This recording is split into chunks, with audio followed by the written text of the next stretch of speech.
Pod- 3, 2, 1. Podcasto 3. Welcome back to the Backseat podcast. Yeah. Episode 3. Tres. Is that what Picasso means? Picasso? That's what you said, I said right? podcasto. You misunderstood I me completely. hate myself. Oh, wow. Okay. I didn't even... I was not being funny. Picasso. I meant it. Well, that's great. ¿Cómo se dice podcast en español? Oh my gosh, I don't know. You know Sabo, kid.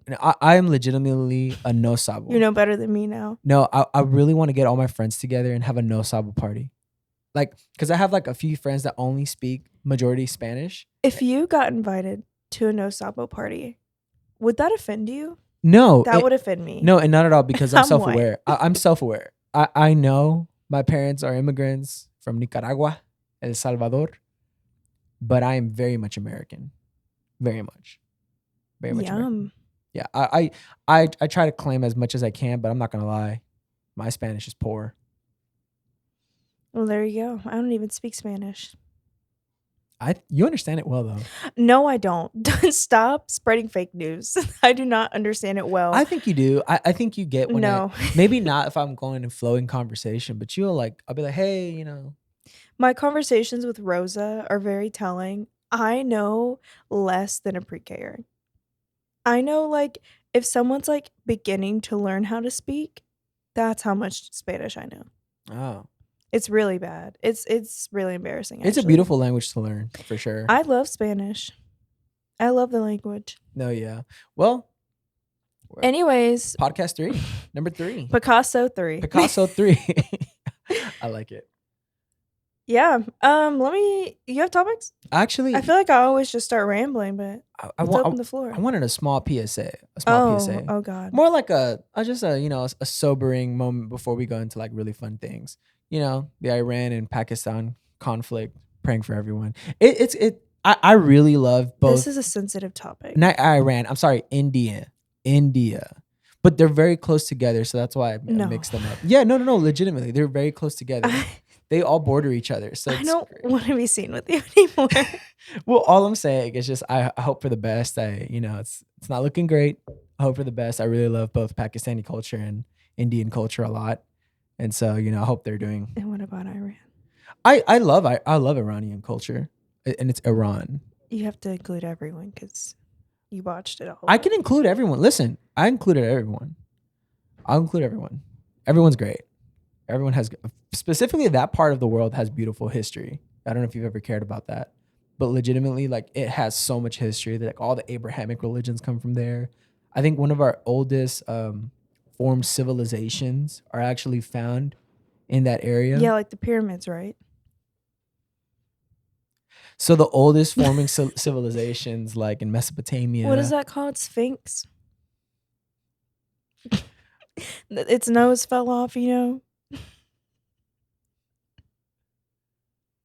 Next topic. Anyway, so praise God. Anyways, welcome to the Backseat Podcast, episode 3. Tress. Not sponsored by Feng Cha. No, shout out Feng Cha. They're in our building. They're amazing. We love you. Way to dox us, man. They don't know. First of all, if for the 3 of you that are watching, y'all already know where we live. If you want to come to where we live, I mean, you're gonna get some cookies. We have some cookies. I think we're making a salmon tonight. But that's all we have. I don't know if you want that. Pretty much. Have fun.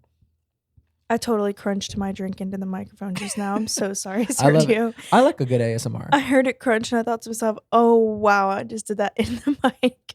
Oh, man. You know what I don't see that much anymore? At least not on my TikTok feed. I don't see mukbangs anymore. Thank God. I had to block everyone that did mukbangs. They make me nauseated. I don't know what it is about, like, I can't do it. You know what more people are doing? It makes me gag. More people are actually just going out to eat to places and eating that in front of you in a way that's a little healthier. Ugh.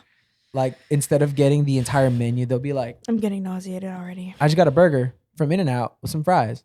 Bite. It was really good. It's really hard for fun. me. It's really hard for me to watch food influencers because I just don't like watching people eat. I don't like it. Really?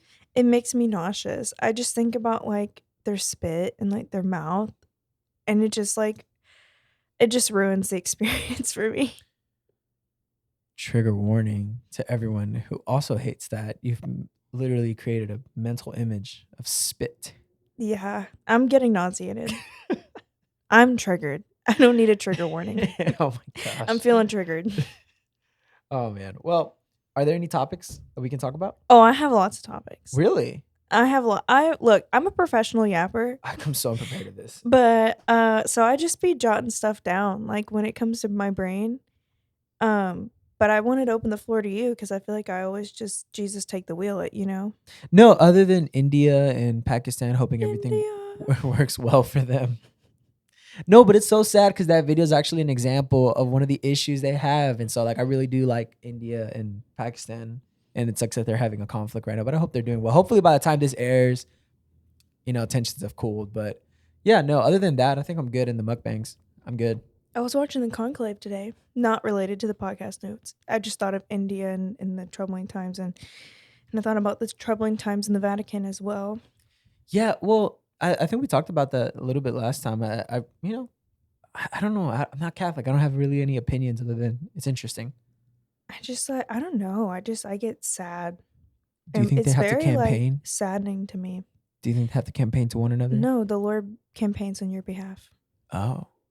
I'm too cynical. To me personally, I'm like, bro, like there's no way like hey bro, like I got you. Vote for me. You don't believe that the Holy Spirit can impact your perception of people? I think so, but I think also people are kind of like advantageous. So like I think people are both ends. I don't think anybody's like fully gonna be like, oh yeah, I'm just gonna completely like for example, you've been in situations where something has maybe been like a gut feeling, like that gut feeling, but also you're like, but also have I'm smart. Like I can with my intellect, with my knowledge, with my foresight, I can see that this is a good decision to make. You know what I mean? Like not everything is a gut feeling only. Well, I think when deciding who the Pope's gonna be, it's fully spirit led. I'm not again. I'm not Catholic, so I hope it is. But shout out to my Catholics, man. We love you, care about you. I'm not joining you. I'm not joining you. I don't have what it takes. I don't have what it takes. I love the Catholics. I don't want to talk about them. I love them too. I love the Catholics. But yeah, no. So sure. Let me look at my topics. I have lots of them. Why are you doing that? I am rocking Mean Girls by Charlie XCX. I know I said that last time, but dude, that piano riff, I love that, man. That's such a good song. While Catherine's looking up the things. Some of these topics they're hot topics. I don't know if I feel comfortable talking about them. Can I see them? Can I see one and just choose randomly? Sure. All right. What it feels like working with people you used to idolize. I didn't even see any of these. I just chose one. Oh, wow. That was one I just did not want to talk about. But we can. Okay. Like idolize in what way? Okay. Here's the thing. First of all, I write in parables to myself because I thought I would be the only one reading those. So the thought came to my head as I was closing out this conference that I was working on, my day job. And I was like, wow, like I work with a lot of people I used to idolize growing up. Are we going to say who? No, I'm not going to say where I work or who I work with. Okay. But it's a sobering thought. And so I don't know. I wrote it down as a topic.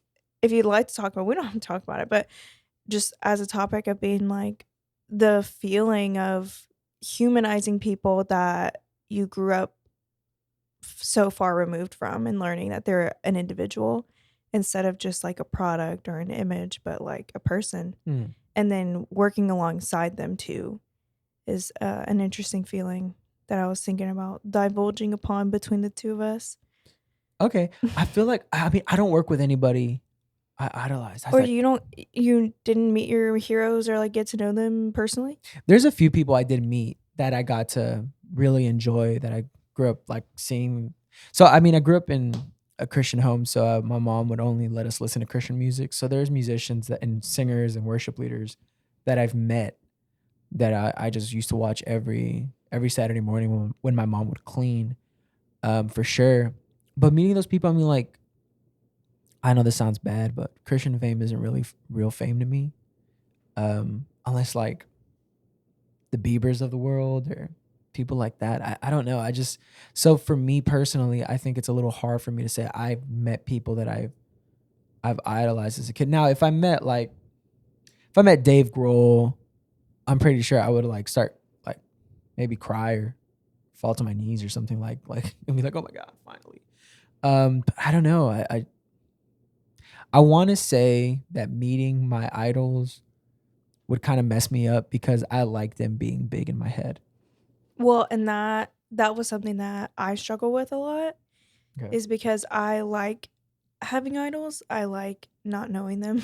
My goal is not to meet my idols in any way. Like I like them not being real to me, but I think the older I am, the more idols I meet and the more real they are to me and the more I either have to work with them or around them.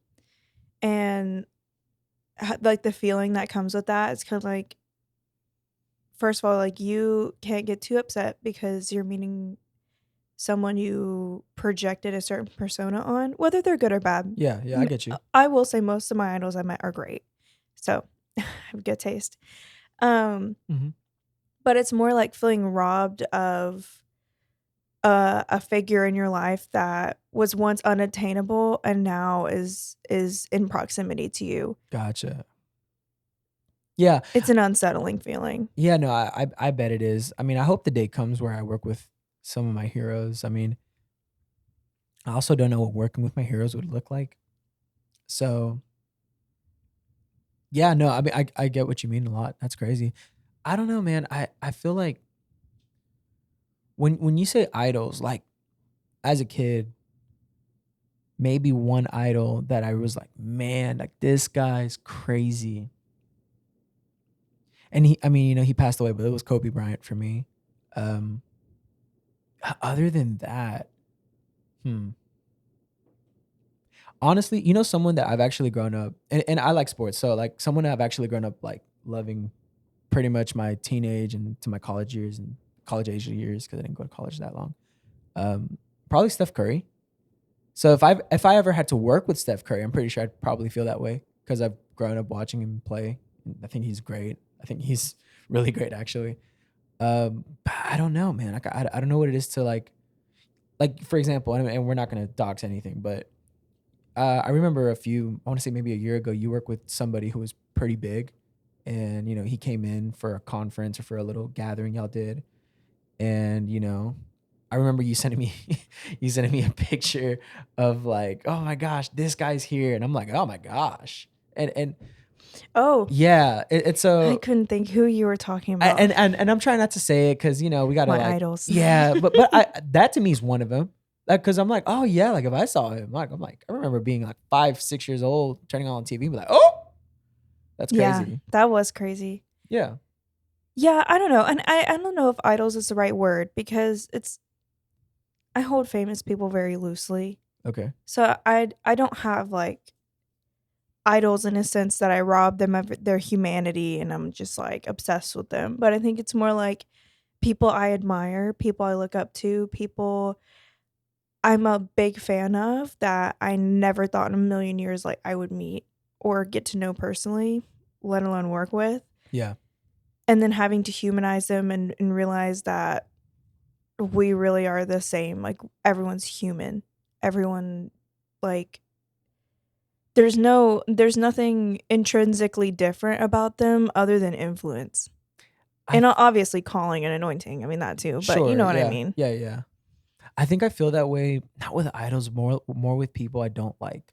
Mm. Like as so I did this memory comes to me as a kid, but like there was this person that I remember when my mom would hang out with her friends, she would do like friend things. There's some people that you maybe find like are creeps, or maybe not creeps is a good word, just like Ew. um this guy in particular was cool. He was cool with me, but I guess he was kind of a womanizer.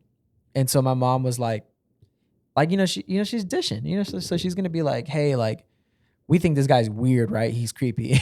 And so all her friends were like, yeah, yeah, yeah. And I remember one time I was like, hey, like, I think he's a cool dude. Like, I mean, I was like maybe 9 or 10 years old. I was like, Mom, like, why are we talking about him? I think he's a great guy. Like, why are we talking about him? And my mom was like, well, we're just talking with friends. And I remember the next time I saw him, like, I didn't even say hi to him. Like, I legitimately like iced him. And I'm pretty sure he felt some type of way because he was a really cool guy. Like, never had a problem with me. But I think I think there is an issue with me as far as seeing people I don't like. For example, recently I had a spat with somebody from one of my side hustles that I do, which I'm not gonna get too much into it. It was a tough season. We were going through like a really rough job, and he said some things, I said some things, and I remember like we just got into a huge argument in front of people. It was pretty crazy, and he apologized to me, which is great. I forgave him. I'm not gonna hold that to him, and I forgave him before he was even mean to me. But point is, I was going through my photos today because I was trying to like find a way of kind of promoting the pod today, and I see him on my reels, and I'm like man, like I do not see you the same way. So I guess for me, it's not idols, but like once once I get a feel of someone that I don't like anymore, I kind of like don't see them the same anymore. So I'm unable to I not love them because I want to say I love everyone, but I'm unable to humanize them in a way. Mm. So so I'm just like I wonder if that's what maybe you're trying to say with idols, like your perception of them is so hard. It's hard to humanize them even in the moment. No, not really. Okay, we can cut that part out then. No, That's no, fine. no. Leave it in because that was good. No, we can cut it out. I'm No, not mad. I don't want to cut it out. I think that was good. I think maybe I had a hard time conveying my point, so that's probably why. That's on me, not you. It's kind of on No, me. I think what I'm Search trying us to not. say is I don't want to humanize my idols, Oh, but I can't help but see them as people when I meet them. And that's a good thing because you shouldn't personify anyone to a certain character that they project or want to be seen as. Like, you should see everyone as people. yeah, Duh. But I think it's hard in practice because I really enjoy looking up to characters. yeah, And so it's really hard, like, when that character is a human and they have struggles and they have bad days and they have yeah, good days and they have a family and stress and you realize that like there's no level of success that will take that from you. You yeah, just get better at hiding it or managing it. And so it's not like and I'm boohoo. Boohoo, you get to meet your idols. Most people don't. Like, I don't want it to come off that way if I'm playing the world's smallest violin for myself sure. because I get you. honestly, grow up. But I don't know. It's just an interesting thought. It's a very like sobering thought because on one hand you hold gratefulness and you're like, wow, like I have this cool job. I get to meet people and work with people I care about and like I feel like what I'm doing has value. And on the other hand, it's like I just saw someone I looked up to my whole life that I never thought I'd ever meet have a mental breakdown, Oh man. and I had to catch them and treat them like a person.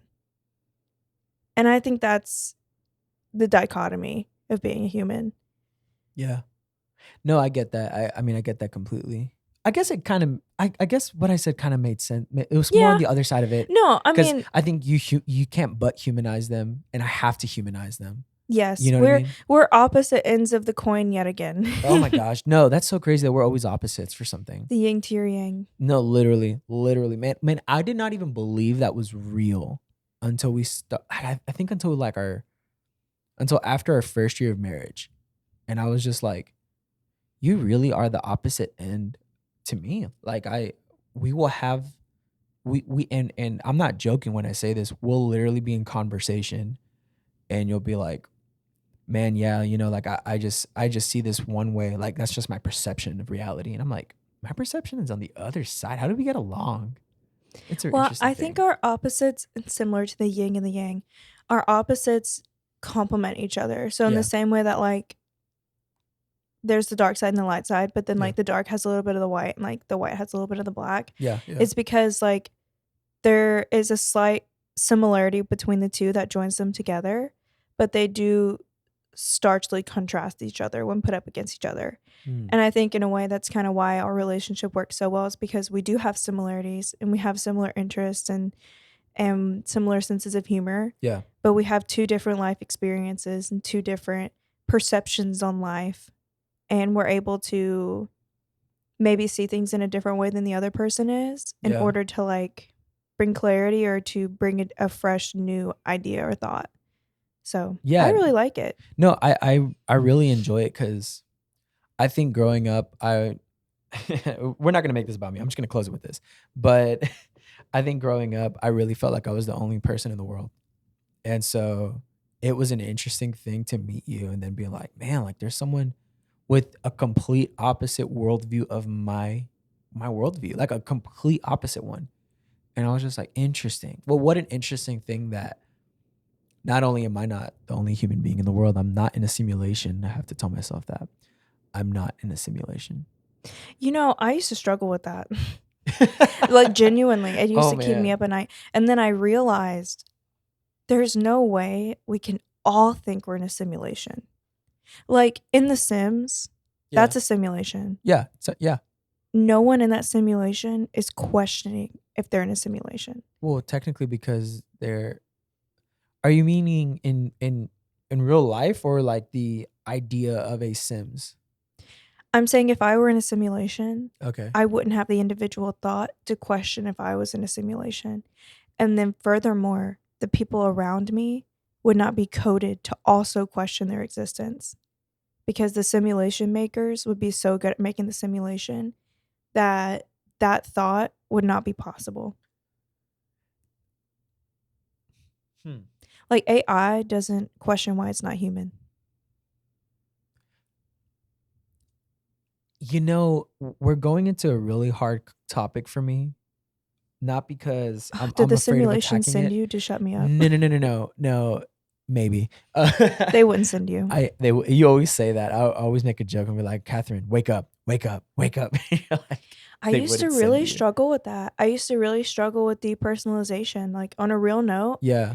I would really, really struggle with the idea that I was not real or that I was the only real person. Well, and I think that's what I was gonna say. Like, I think that's what hits me about consciousness, and that's why I don't like having this conversation. Not because I love this conversation, but this conversation will send me a little bit into a spiral because I think consciousness is such an interesting thing that lives in my head rent free.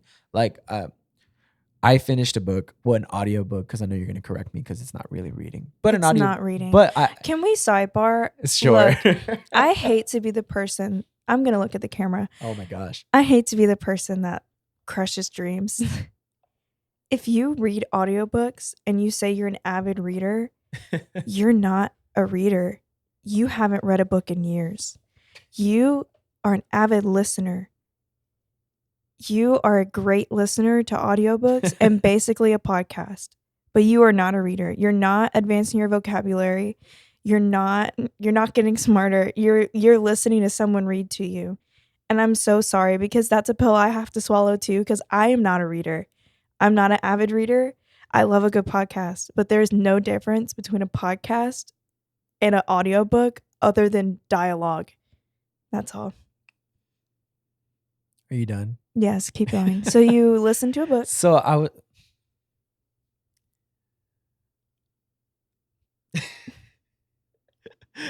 You're making me buffer because I want to fight that so hard, but I really want to. You think it's reading? I really want to make my point, Catherine, and so I'm gonna go ahead and ignore you. Okay, we can go back to it. It's retaining information. Yeah. A podcast is different because a podcast is people just spit firing or maybe trying to. A book is actually retaining information, and there's a literary structure to how a book goes through. So like you don't just write a book. You have to have a structure of how do you write the book, how it's framed. Like there's intentionalities. There's so much intentionality with books, especially books written by incredible people, which leads me to my point. Anyway, so I read I think it's called the 3-Body Problem. That's what it's called. But which is a great book. First of Sergio's all, nodding his head. no, this is literally free promo. incredible book. The first book literally sent me into a spiral about justice and humanity, but the third one kind of sent me into a spiral about consciousness because which I don't think was even the point of the third book. But what gets me about consciousness is I think I get this argument in my head: is consciousness my way of receiving information over my reality, or is my consciousness a pre-made, prefixed thing that everything I see in my reality is just my consciousness processing it? So I always, that I to make it a little bit more, make it make more sense. Is my consciousness a product of me receiving information of reality, or is my consciousness already existing and it's literally just processing information? So, which the Buddhists think that you basically, our consciousness predate us and postdate us. So once we die, we go into this sea of consciousness, which I don't believe, because I'm like, I don't think we can be connected consciously. Oddly enough, I don't believe that we can be connected consciously. I think our consciousness is so unique to us that only I can feel my consciousness and you could never read that. And so that's why I'm like, I get into this argument about consciousness in my head where I'm like, I don't know if I'm real, as in, was my mindset real before I was born, or am I just processing everything and that's my consciousness? So that's my whole thing about that. You're processing everything, and that's your consciousness. I And I also, I didn't say all this to get an answer. no, this is me. I'm answering you. Cool. You don't have to. Fine. Look, this scripture says to be committed to the mystery of faith. You can apply that. The mystery of faith. You can apply that to the mystery of existence too, if you want. Mm. But one thing that helped me was, Hey, Pastor Cat. oh, thank you. Reverend Cat. Totally botch scripture, take it out of context Pope and use it to Cat? No, we can't say that. I don't covet that. I thought about that today. You're gonna make me lose my train of thought. I'm gonna talk about the Pope and then I'll go back to what I was gonna say. Well, wait, what were you gonna say? But so I can remind you, because I'm gonna forget too. I'm not gonna forget that. Okay. I thought about the weight of influence on the Pope and I almost threw up. Oh my gosh. Because I would hate to be the highest level of authority in a religious organization, because at least in non-denominationalism there's God and other pastors that are equal to me, but to be the top of the top, I couldn't handle that. Back to what I was going to say. The thing that helped me get over my depersonalization problem is I was working at Walmart back in 2021. And like I used to pick up the whole like, am I real? Am I a brain in a laboratory argument, like triannually, if you will, every couple months. Until one day I was working at Walmart and I was coming back from my break, because I used to take my break in my car, and there was a crackhead by the entrance. And he is just clearly troubled. He's pacing around. He's freaking out. He's like, and then finally I just hear him scream, "I'm the only person real here." And then runs into the store. And he's like, "I'm the only person real here." And it made me realize, if I was in a simulation, that guy would not think he's real. That guy has no grip on his life. Why would he crack the code to the simulation? Yeah. A crackhead. Well, he's a human being. No. He is a human being. But what I'm saying is, like, all these people are controversial. Smart people couldn't do it. Yeah. They didn't find out they were in a simulation. They don't think they're the only real person. But a crackhead? Nah, dude. We're all real. We're all real. This is reality. I'm thoroughly convinced of it now. Interesting. So that's what did it for you. Yeah, or the simulation sent him and they're like, yeah, this will get her. And either way, they got me. If I am in a simulation, can y'all make me rich? Because, like, this is ghetto. But yeah, consciousness. Anyways, that was my exit on okay, yeah. On that spiral. Yeah, no. But all this to say, like, yeah, no. I would love to sit down with somebody who has such a profound thought on consciousness, only because like I just think that's such a good topic to go on, and we have to cut it here because I really will go on tangents. I'm trying bro. to cut it. No, That was me trying to cut it, and you brought it cut. back. It's cut. No, I'll wrap it putting up a with bow. I this. was putting a bow. I was putting a bow. Erwin McManus, you'll Erwin. never watch this. But if by some reason you do, I'd love to interview you for free and have Christian talk to you about consciousness, because I feel like he would have the answers. No, he's gonna make me throw up. It's literally him gonna be like Christian, you've never thought about it this way. I'm gonna, I'm gonna go out of it. No, But you should take comfort in knowing that if he's okay with the way he's thinking, you should be too. but I think I've accepted that I'm always gonna think this. I'm always gonna be in the limbo of consciousness.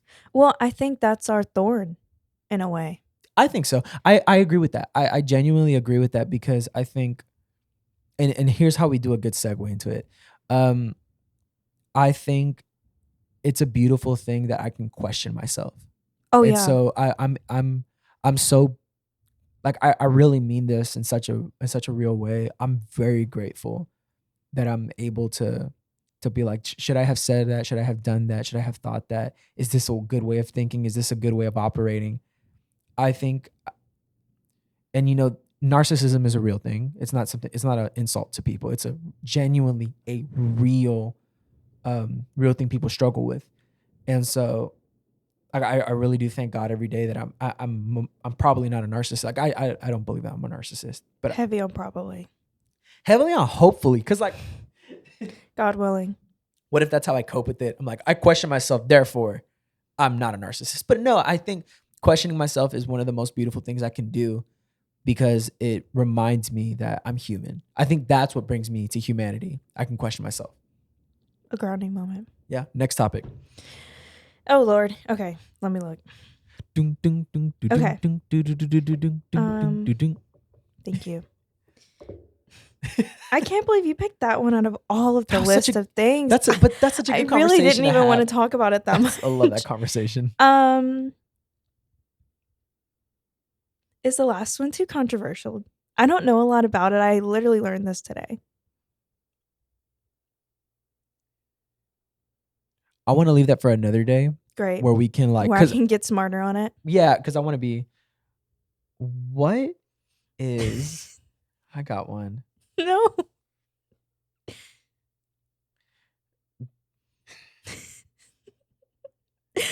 I need to write in full sentences. I really thought I'd be the only person viewing these. Oh man. They're so funny. Just pick one. One time I was bashed on a podcast by my ex in a high school. Okay, yeah, we could talk about that one. Okay. He might watch this. Are we going to say his name? No, we will not. Okay. I'd hate to give him any more clout than I already have. Also, we never dated. So, okay. No, it's not my look, my ex is not worried about me. No, I thought he's getting married. Yeah, well, congratulations. No, congrats, for real. That's great. I will not talk about you on this pod out of respect. Nothing else but respect for my president. He's not my president. He's not the president. No, he's really not. I don't even know what he's doing. I'm sure he's doing great. He's getting married. Hey, and that's all you can do these days. Anyways, not him. It was someone I talked to. Literally an ex-situationship, if you will. And I'm realizing as I'm talking about this, I'm now becoming the villain, because I'm now talking about him on a podcast. And this whole time I lived in the pride that I was talked about on a podcast, not him. Did you call him out? Did he call out your name? Okay, so I'll set the scene for you. Sure. I went on one date with this guy. And he is a sports commentator. And I think I was a senior in high school. We went on a date. He was also a senior. We're the same age. And the whole date, he literally just talked about himself. And the type of person I was at the time, I'm different now, is that I really wanted people to have a good experience with me. I was a heavy people pleaser, if you will. Yeah, I remember. So I think I didn't want him to leave that date feeling the way I did. Okay. So I fanned his ego fully. Oh. Also, this was kind of manipulative of me. So I'm not gonna paint this in the line of like I'm 100% right because Sure, that's so yeah. manipulative. Well, you were also like what, 17? Yeah, I Yeah. was 17. So I was just like fanning his ego. I was like, "Wow, you're so cool." Blah blah blah blah blah. And then like we got on the topic of like my calling and his calling and this that and the third. So I told him a little bit about myself. So it wasn't like he just didn't know who I was, but we mainly talked about him and the fact that he interviewed David Beckham over the phone. Like But that's a flex. it was a But that's a flex. It was a flex. flex That's for a him. hard flex. At 17, that actually is a That's flex. amazing. Cool. But Good for him. I mean, yeah, over the phone. Anyways, so I'm like fanning his ego, we end the date, and I'm like, I'm just gonna ghost this guy because that's my MO. I'm a ghoster. And then so I try to ghost him, and he's like blowing up my phone, like talking about how we make a good team, like I really want to go on another date with you, like if we got married, like we would own the world, like basically saying that we would be a power couple, Yeah. love bombing to the max. And I like was like responding to him here and there. And then one of the girls I went to church with that I led worship with at the time asks me, "Hey, do you know this person?" And I said, "Oh yeah, I went on a date with him, but like I'm not really interested in him. Why? What's up?" And she was like, "He just asked me for nudes." Keep in mind, this dude was like super prevalent in his like church. I just realized now I'm now just talking about this guy. I'm so sorry. I will not name drop you. I'm Yeah. just saying this for the story, but it's all true. I'm not a liar. Okay. But yeah, he asked her for nudes, and she was younger than us. She was 2 years younger than us. But I mean, we were all underage, so it wasn't Okay. anything Yeah. bad But yeah. other than CP. But other than that, between consenting people, nothing was sent. Praise God. Yeah. Yeah. Amen. So then I was like, oh my God, that's so crazy. Like, block him because that's weird. And Yeah. she was like, I think I will. So then I go to work and I'm working. And this guy didn't know that I went to the church with that girl. Like, Sure. he didn't know we were connected. Yeah. Sure. I go to work and one of my coworkers goes, "Hey, do you know this guy?" And I'm like, "Yeah, I went on a date with him." And I didn't really enjoy it. "How do you know this guy?" She goes, "Well, he got my Snap and started asking me for nudes." And I went, "Huh." He asked another one of my friends for nudes too. And then the 17-year-old inside me was like, well, why didn't he ask me for nudes? But then I was also like, well, thank God he didn't, because I don't want to deal with that. But also rude. You want to get all my friends, but not me. But we make a great team, whatever. So then I was like, There's a lot to unpack in that, actually. That's crazy. well, I mean, I was 17. That's like a No, 17-year-old. No, I'm talking about on his end. I think he was. I think he was just young and Pentecostal. Like, no shade to the Pentecostals. No, I know I didn't exactly mean that what you mean. No, shadily. it's not shade to them because that's not all of them. Yeah, But I just meant it to humanize him. Like, I really, Yeah. at my big age of 25, I have no ill will with this person I haven't talked to since I was 18. Or I the really UPC. don't. Or the the I never UPC. had a problem with We UPC. love I was you. baptized Pentecostal, so you can hate me all you want, but once a penny, always a penny. So They would try agree it. with you. They I think would, they and would that's agree with why I was never Pentecostal, but I was baptized in their faith, so I'm stuck with them now. They're stuck with me. I'm not stuck with them. Anyways, back to my story. So yeah, I got a little offended, but I was like, whatever. So I'm holding all this info, but I'm still like entertaining this guy because I have nothing better to do with my life. At this point, Yeah. I was not in a relationship. I had never been in a relationship. I was just like bored. Until one day, I don't know what he said, but he said something that really set me off. Okay. And then I just went ham on him on Snap. I blew up on him. I was like, and you're a perv and blah, blah, blah. You want to sit here and act like you're super spirit. Maybe he said something about like women not being able to preach. I don't know. I think I just made that up actually. Yeah. Okay. Sure. I don't He know. said something that triggered you. Yeah. That I caused you to don't break remember up. what he said. Whether or not it was good or bad, we don't remember. It was probably bad. I went off on him really hard. Yeah. And basically I was like, well, you want to sit here and you want to act like you're holier than thou, but I know you asked 4 different of my friends like for nudes and you don't even know that I'm friends with them, and you want to sit here and get mad at me because I'm not responding to you, but like you're not being loyal to me. Anyways, I go ham on this dude. And then after I'm done, he goes, well, congratulations. Like, I'm going to talk about you on my podcast now.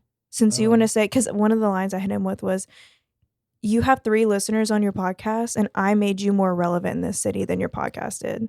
And David Beckham doesn't even know who you are. Can we pause real quick to the 3 people listening?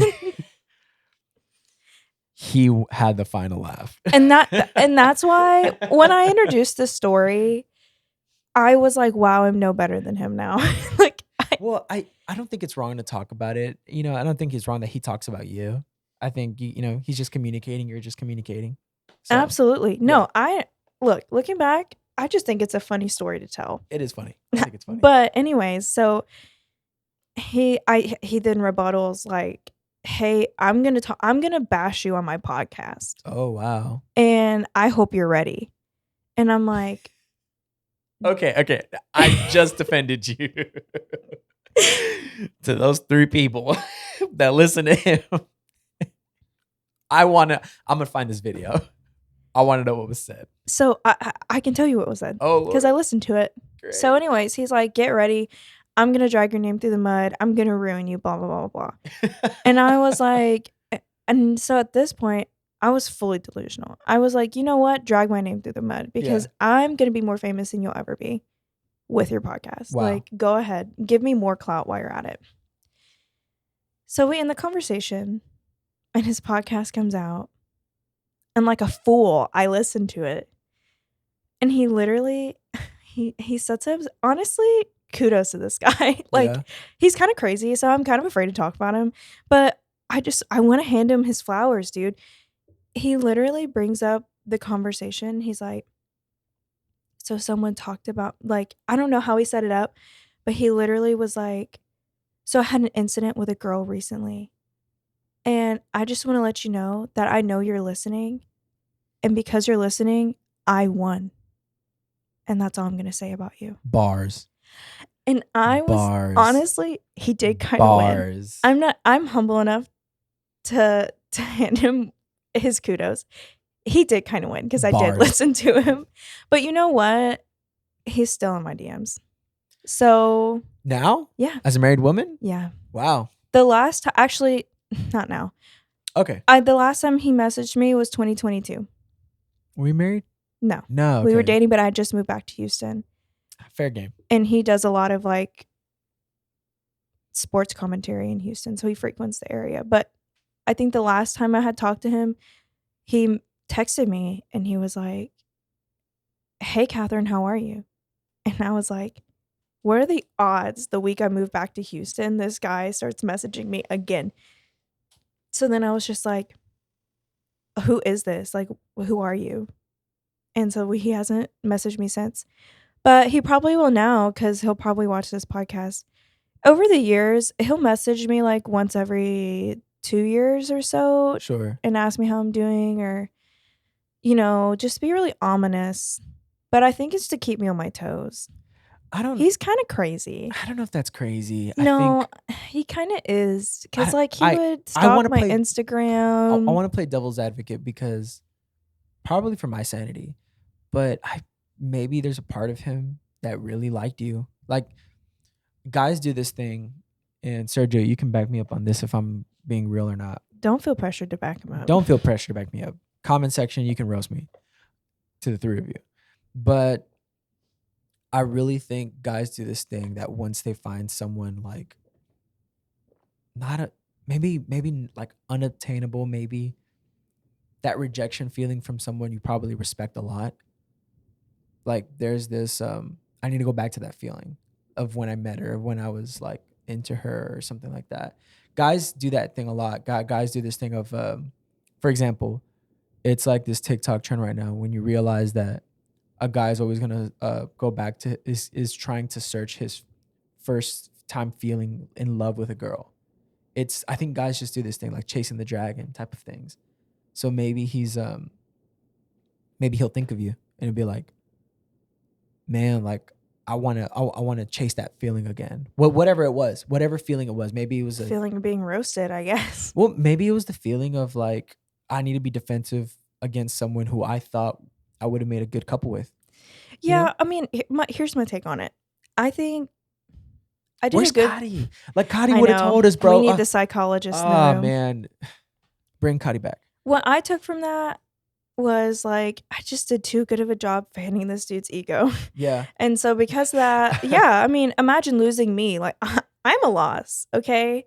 So Okay. you wouldn't know. You never lost me. I've never lost you. We And broke you know up once for what? 30 minutes. Obviously, you feel the same way because you put a ring on it. So clearly, you think losing me would be a loss. Okay. Everyone that's ever lost me has lost me. I haven't lost anyone. FYI. I'm so for real. No, I'm always the one to leave. No one ever wants to leave me. This is not going well for me. I sound crazy. What I meant to say is I hope to find his podcast and hear it after this. I don't know if I don't think I blocked him. Oh, you don't need to. No, I'm thinking out loud because I'm like I could show it to you, but if I blocked him, I can't. Oh, okay. No, I'm not even gonna show it to you. It's not worth it. I don't want to give him the views. I don't want to find out he's famous and making millions of dollars.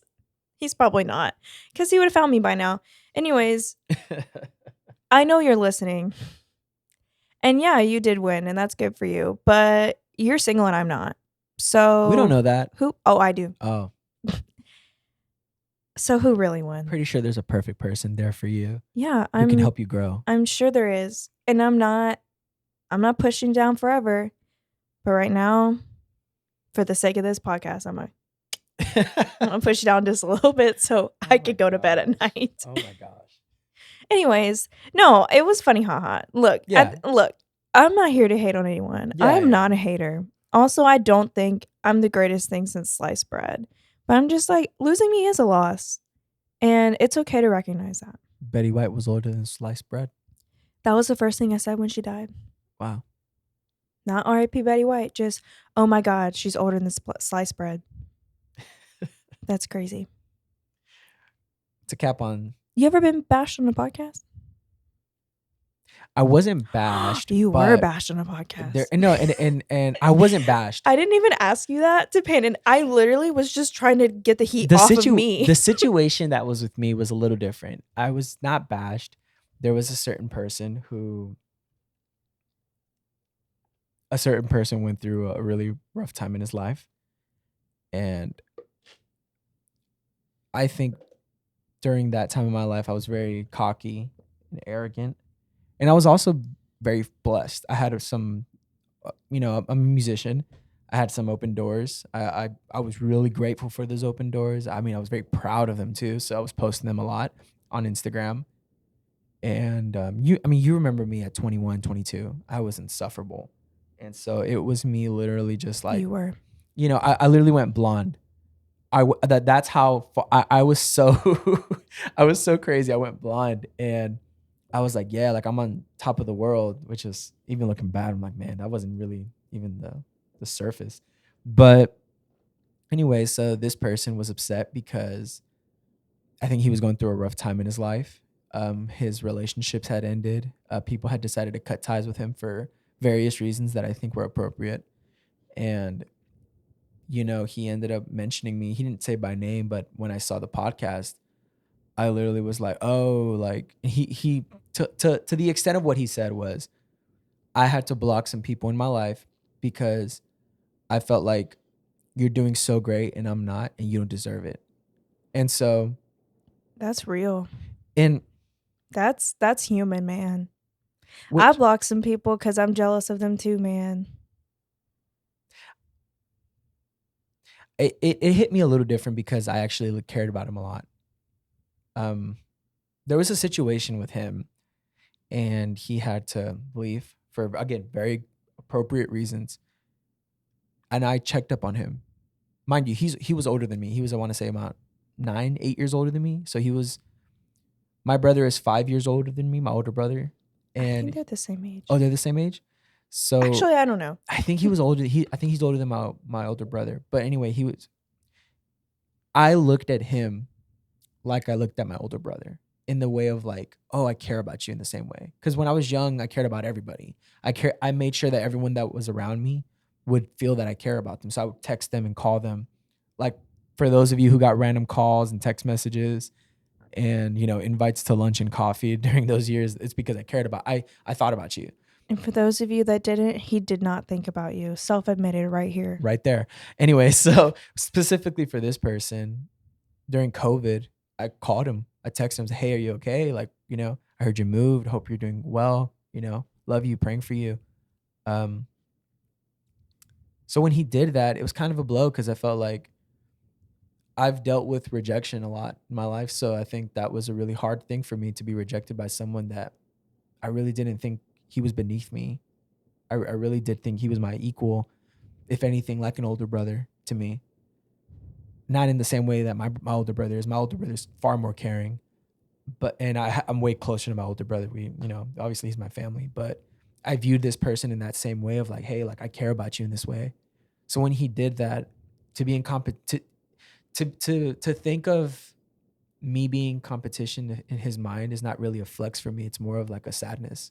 Like it hurts me that I was in competition with him because I so wanted him to do well. We were in conversations where I told him, hey man, like I need you to do well.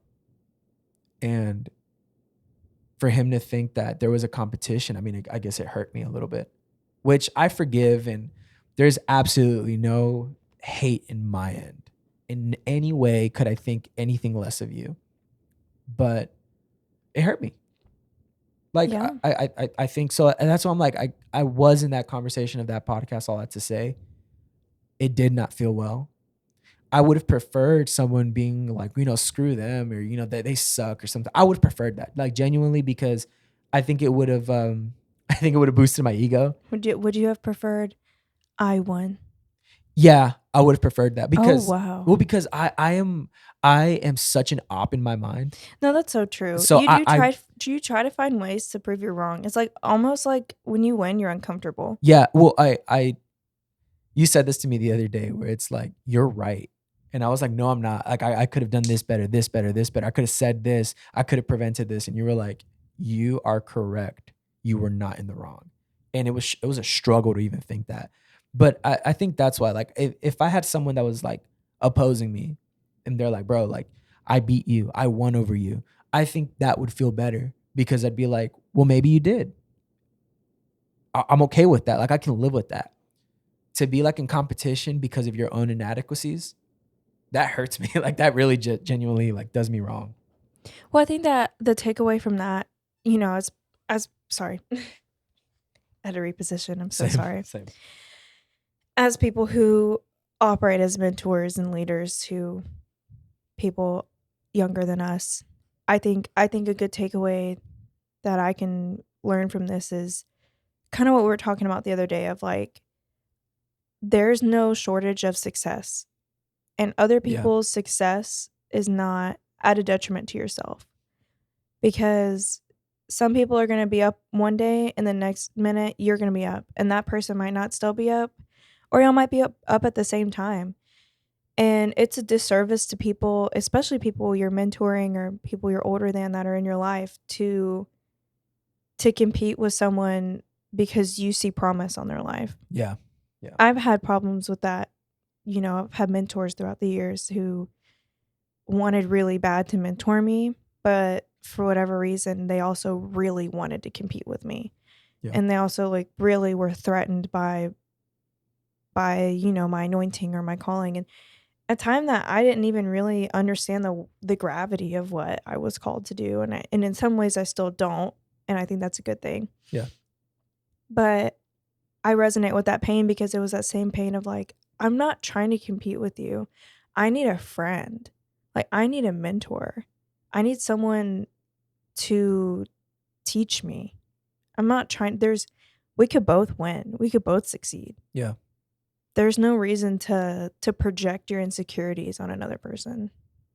I completely agree. I'm very grateful that I think this. I hope that I'm right, but I don't see any of your mentors or people in your life that are in positions of power that compete with you. Oh, currently? Absolutely not. And I'm very grateful for those people. And I hope to have them on here, but I'm very grateful that I know a little bit of other things you went through. And I'm sure in this pod, as time goes on, we'll go ahead and probably open up more on that. But I'm really grateful for the people in your life right now, like, and the people in my life. By the way, I think we're very blessed to be in a season where we're not in competition with people. It's so nice. Yeah, It feels really good to not to have healthy people as mentors. I think this is the first time in my life where I I'm like, I need to be careful how I say this because I just yeah. realized I started an absolute statement with not an absolute thought. Oh, I hate those.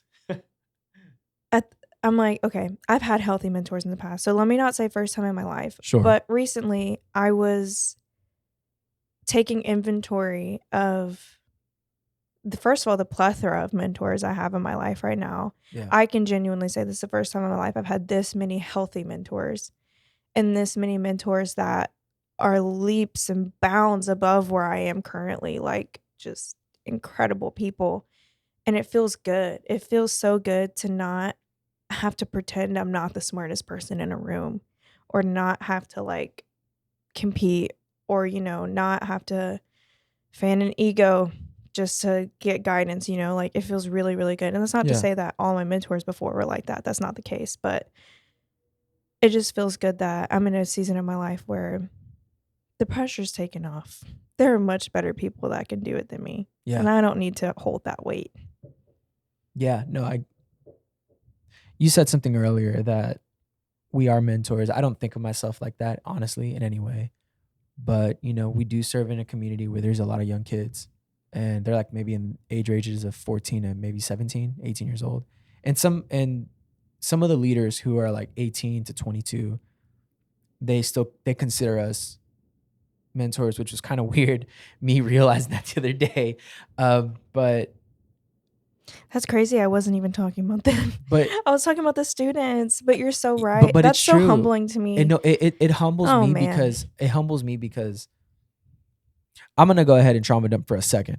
My older brother was such a good older brother to me when I was a kid. When I was 6 years old, my mom worked two jobs, and we went through some family troubles where it was just my mother and my older brother and I. And he was such a good older brother. He literally did too much for me. And sure, we had siblings, disagreements, fights, get crazy, but he was very intentional with taking care of me. And so I could never compete with people that I care about so much. I could, I, 100%. and I have some of these, and so I'm a musician. I play drums, and there's this, there are these kids who are just so freaking talented in every way. They're so talented in ways that I may never be talented in that way. And that's not a diss at myself. That's really a compliment to something that they've been able to harness, a gifting they've been able to just perfect in a way that they're going to go crazy. But I could never hate them. I could never look at them and be like, oh man, I want what you want. I will maybe look at them and be like, man, I wish I was you sometimes. I wish when I was 16, I was doing that. But man, I could never do that. I could never hate someone for being talented, for being like so gifted. I think in your case, and I agree with you, you have calling and anointing. Ooh, microphone troubles. Sorry. No, you're good. Um, I think you have a lot of calling and anointing. Duh, I married you. But I think you're a really chill person. And I think a lot of older people get upset when they meet someone like you because you're very easy to talk to. You for some reason get crazy people to calm down. And I think maybe Lord. and I think maybe that charisma is something to be jealous of. And I wish people who were over you in those seasons of life could have like maybe even learned from you. And could have maybe even like, if not learned from you, at least taken perspective of themselves and been like, man, like what a good thing that they get to be there and I get to be here, and I'm mentoring those people. I'm mentoring the charismatic person. I think that's what hits me. It's like I could never compete with someone who I really care about. So that I think Man, I thought consciousness was gonna be a good one. Dude, that No. hit me. Like that hit me with like a ton of bricks right there. Well, I 100% agree with you. Like in every way. I'm very privileged to have such talented young people in my life right now. And I say Yeah. that like young people. Like I'm 40. Damn the youth. Literally. Bring that back. No. He, whew, never mind. He No. was threatened. I don't think he was threatened. He was collecting a check. He was Oh, probably man. getting some kickback. I'm sure he was. No. I feel I was talking to Rebecca about this the other day. Yeah. Rebecca's one of my best friends. Huh? One of. Yeah. Let's humble her. No. I'm just joking. I'm just joking. There's no need to humble. Celebrate. She's one of my best friends. And so I was talking to her the other day about, I think I was coming to terms with the fact that I'm a mentor. Yeah. Because I think up until this year, I've always been, well, I think up until this year, I realized it. Let me start with that. Sure. Yeah. Growing up, I was always the youngest in a room. I was always, cool enough to hang out with older people, the mature one, if you will. And I was always like the fresh, new, shining thing. But also I was like too young to like speak to the room because I was the youngest in there. So I think it was a sobering moment where I realized that like I'm one of the oldest people like in my ministry right now that I serve in. Yeah. Well, you're the oldest because you're older than me. I'm super old. Grandpa. Yeah. But I'm kind of old for the room I'm in. Yeah. And it was humbling to me because as I was realizing like, oh my gosh, I'm so much older than these people, I realized, oh my gosh, I'm a mentor. Yeah. I speak into people's lives and then they take it. And I'm like, oh my gosh. And so I was trying to like mull over that idea with Rebecca and I was like, I don't know what to do because I feel like the people I'm over are leaps and bounds better than me, and not in like a like insecure way of like they're better than me, I need to push them down and compete with Sure. them, but in Yeah. a way of like being truly in awe. I'm like, I don't know why the Holy Spirit would trust me to mentor these people because they are going to be in rooms that I could never fill. And that is a great thing. That is Yeah. something to celebrate. But why me? Why do you choose me to mentor these people? And then I think like during that conversation, I realized like how much it really is a blessing to be trusted with the youth in general, but also like talented youth and Yeah. like purposeful people and Yeah. like anointed people and people that are going past where you're going. Oh, for sure. And it's such a privilege to be able to raise people up to be better than you because one day someone's going to have to take your spot. Yeah. Yeah. And you can spend your life competing with the people below you and then a generation after them will be robbed, or you can spend this time like making sure that this is good soil and like, just really tending to them and nurturing them so that when the time comes, like the generation to follow does not feel like they're without, Yeah. And yeah, I just think it's a beautiful thing how, we're both artists at work, but we're also like we're artists at work, but we're also a work in progress ourselves. No, that's such a beautiful way of putting it. Yeah. Erwin McManus said it. I didn't. I took it from Dude, him. Erwin. It's like a preaching back in 2017, and it really just stuck with me. Yeah, shout out Mosaic. But funny enough that you say all that. I'm watching this show called The Morning Show on Apple TV, and I'm not going to spoil the show, but there is this part. Please don't. There is this part where basically there's this person of power who takes advantage of basically like an intern, and so she's like, "Dude, I looked up to you, and all you wanted me was for like to use me," and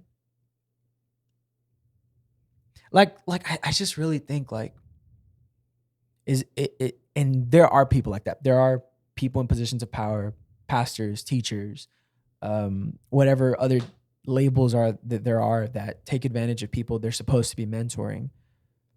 But it's like to misunderstand the beauty of a relationship where this person sees me in the way that I saw my hero. And it's so cool that we're doing a full circle to our earlier conversation about your idols. But if I were to Oh work, man, but if I were to work with my hero, and I'm not going to disclose who they are, but if I were to, and you know who they are, but like if not in this moment. I will later. I'll probably remind you, be like, ugh, them. But if I were to work with them,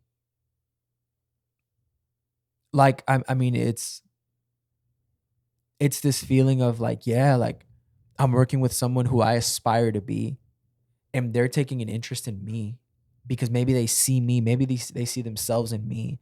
And so to misuse that relationship is such a terrible thing.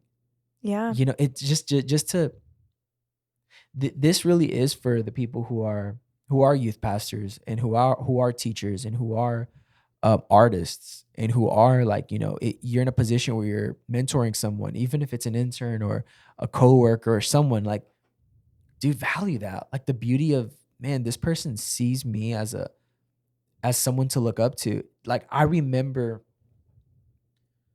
the feeling of looking at TV and being like seeing Jonathan Moffat, who is the drummer for Michael Jackson. And I remember like being a kid and we're watching reruns of the Super Bowl from 93, 92, I think. Um, The 90s. the 90s. And I mean, yeah, like that was the coolest thing I've ever seen.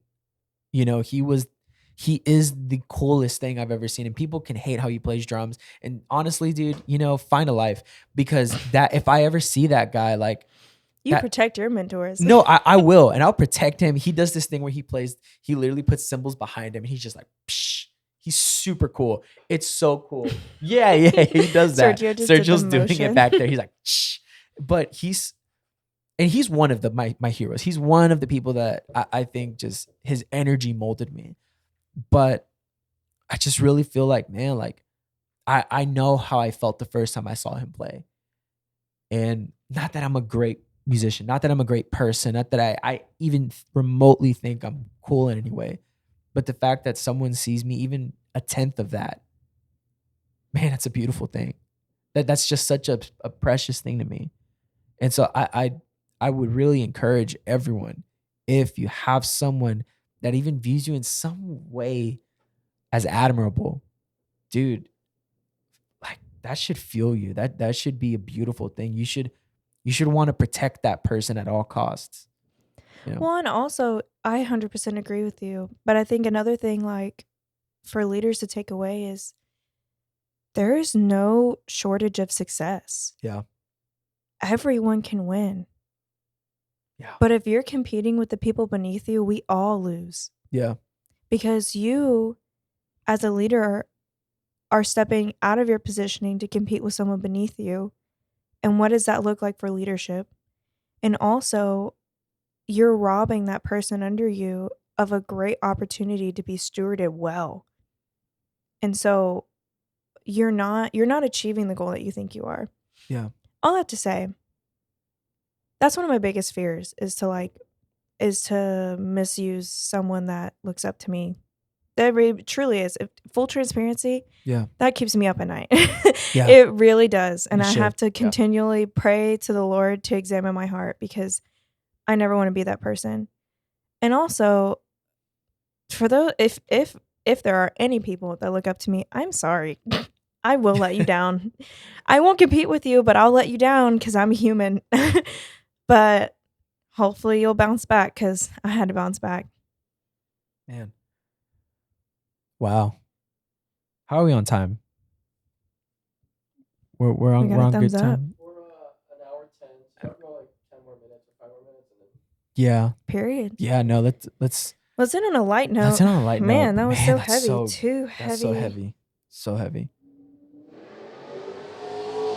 Ooh, wow. We live in the city. Oh, man. So someone just revved up their engine.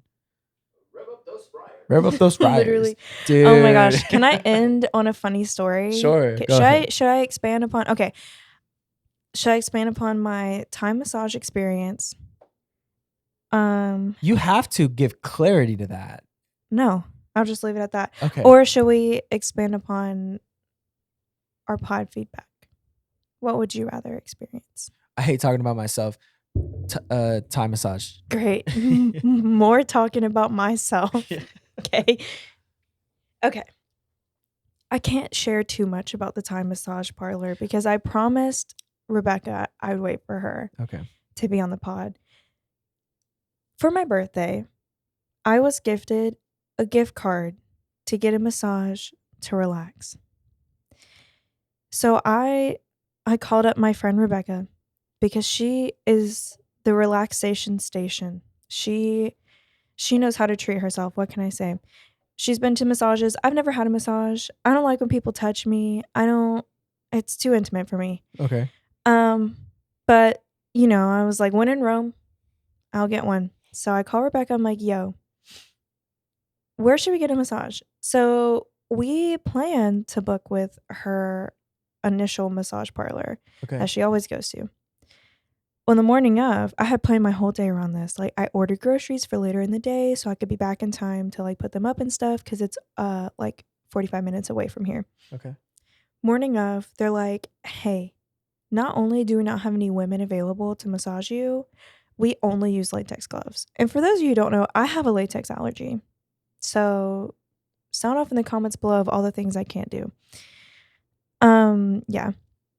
So anyways, so I was like, oh wow, not only do I not want to get massaged by a man, I also can't because I will literally go to the hospital.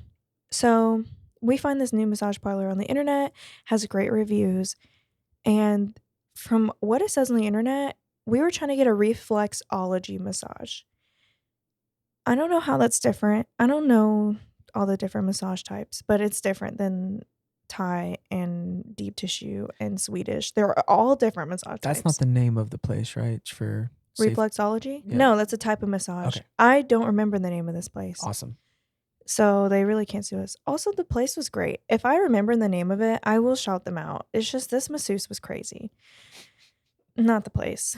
Rebecca had a great time. Anyway, so we find this place in Rebecca's end of the woods, and we decide to go to it. And I won't share everything that went down because I want to save some content for us to talk about together. Sure. But one thing that really stuck out to me is everything was great. She was massaging my back. I let her walk on me. That was fine. There was one point where she told me to flip over. So I'm facing up with my eyes closed and I'm like, and she starts like massaging my face. But I didn't ask for a lymphatic drainage massage, so I don't know why she was touching my face. But then I was like, I've never had any massage before, let alone a Thai massage. So like, go ahead. And then she starts massaging my scalp and it kind of hurts. Like, I'm not gonna lie. If I got it again, I would not let them touch my scalp because that was crazy. And then she starts rubbing behind my ears. And not like my skull behind my ears, like the back of my cartilage. And I thought to myself, oh God, like I really hope I scrubbed back there. Like, I'm starting to just And then she just catches me completely off guard. She sticks her fingers in my ear. She sticks her fingers in my ears. I'm not talking. I'm going to take my headphones off for demonstration. I'm not talking lobes. She went in and dug around. I was told to shower before my massage. So I did. I was told to shave everything before my massage. So I did. I did not Q-tip my ears. I did not Q-tip my ears. I didn't think that was something I had to do. So Bessie got a fingerful of earwax, man. And she needed to cut her fingernails, so she took something with her when she left. She took a piece of me with her. And I felt so violated. No one warned me. Keep in mind, I told this woman, I've never been massaged before, so you need to go gentle on me. And she was like, what? I was like, I've never had a massage before. Please be nice. And she was like, okay, I walk on you. And I was like, all right, that's fine. Yeah, you have my consent. Don't worry. I did not consent to ear play. Okay. I did not consent to that. I did not clean my ears. This one for. I'm sorry. We need to make like a Patreon or something to put this, because I don't want this on the internet. You don't want this on the internet? Not freely. we can keep it on there, but it's just. I paid for it. I thought, dang, girl, you should be paying me. You got my ear holes for free. Like, who does that? I have never been touched that way. And I hope to never be touched like that again. So she has her fingers in my ear. I'm only going to take one off because it kind of throws me off when I take off both. She puts her fingers in my ear and then she starts going, yong, yong, yong, yong. She started knuckling it, like, all the way. Just white knuckling that thing. Oh. And then she starts like tugging on my cartilage. I have sensitive ears. Like, I have thick cartilage. This is such a weird story. I'm having a self-realization moment that I'm giving you way too much information, but yeah. I don't really care. I have thick cartilage. Please I one care. time got my cartilage pierced and it never healed, so I had to take try it not out. to put your elbow on this because I'm sorry. shaking. I'm so sorry. There's a flame. I'm putting this back on my ear. My cartilage is thick. It's not bendy. It's very sturdy, and it doesn't like piercings, and it really doesn't like being touched because it just pops and it just starts hurting. I don't know. She is like crackling my cartilage. She's like in my ears, fingers still in my ears, full of wax. And she's just like yanking on my cartilage, and it hurts. I'm like, I don't know what you're trying to do, but I haven't even had piercers this close to me. Like, this is crazy. Then she takes her fingers out of my ears. And like, as she has her fingers in my ears, I open my eyes because I'm just like, she put her fingers in my ears. And I make eye contact with her. And I'm like visibly frowning. And she just looks at me and she's like, I massage you. Okay, we're really gonna not use that. I'm sorry. That's what she did. I'm just telling you what she did. She did that. And I literally went, and I just closed my eyes back because I didn't know what to do. She's crackling my cartilage. She takes her fingers out my ears and then she closes my ears. My cartilage. Crackling my cartilage. Yes. Snap, crackle, pop. Thai massage. She then takes my ear cartilage and closes my ears in on themselves. Now, for some people, that's fine. That hurts me. My ears are not bendy. They're, like I said, sturdy. So she had to force them things closed, dude. I saw white. My eyes were closed. I saw white. It hurt so bad. I literally thought to myself, did she just break my cartilage? I've had multiple cartilage piercings. I've taken them all out because none of them heal right. I've never felt pain like that. Oh, and one time I got a cartilage piercing during 2020, the pandemic, where we had to have masks, and my mask would get caught on my freshly pierced piercing. I still have never felt pain like that. Okay. All this to wrap up, please. Anyways, she then takes her fingers out of my ears and finishes the massage. And the rest of the massage, I'm just pouting because I'm like, I can't believe she violated me. And then the massage ended, and I had tipped her 20%. Well, and I moved on with my life. You're a good tipper. They gave me tea afterwards, but I felt like she should have tipped me. What an uncomfortable story. I'm sorry. I gave you an option. There's a lot of discomfort there. Look. Crackling. You clicked on this podcast. I hate to gaslight our audience. No, you did. This is on you. Episode 1, we described this as the farts of our mind. And this was a wet one.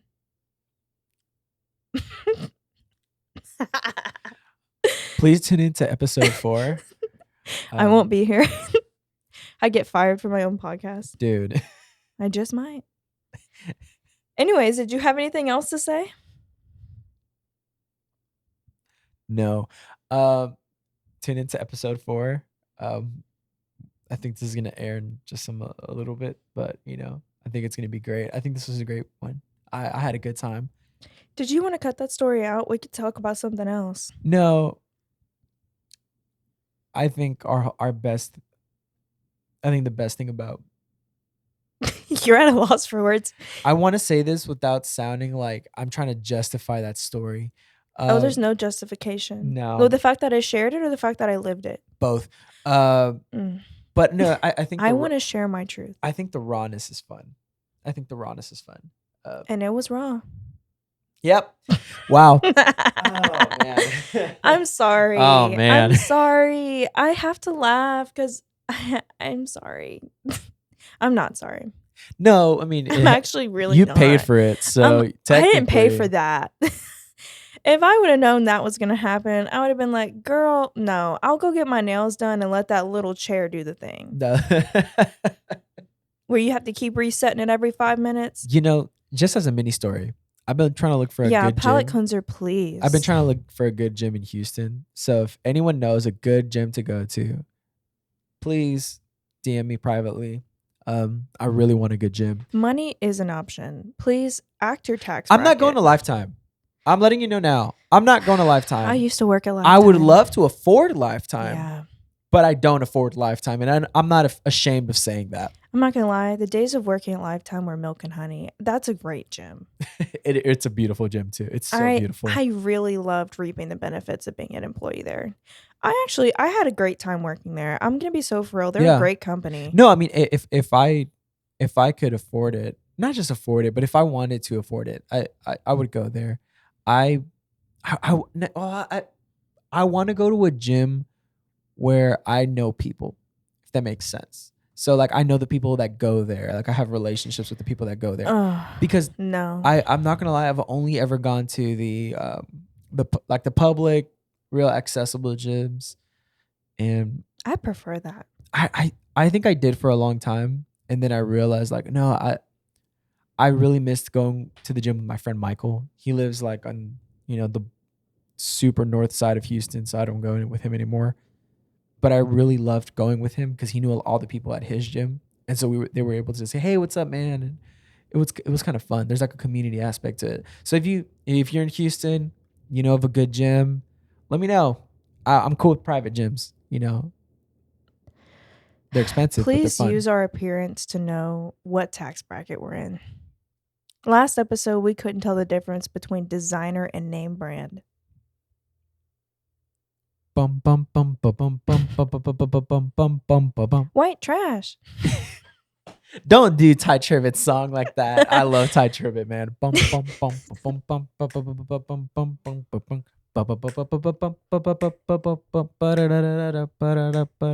Well, now you're doing burlesque. Is that from Burlesque? Did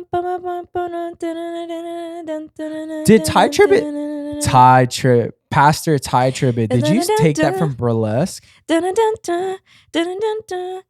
I've never seen Burlesque, and if we did see it, I went to sleep because I promise you, I did not know that.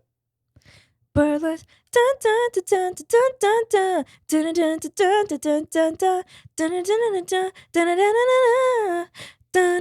Okay, but the part that I'm talking about is like no, that leads into it. I was doing the second half. Oh, okay, so okay,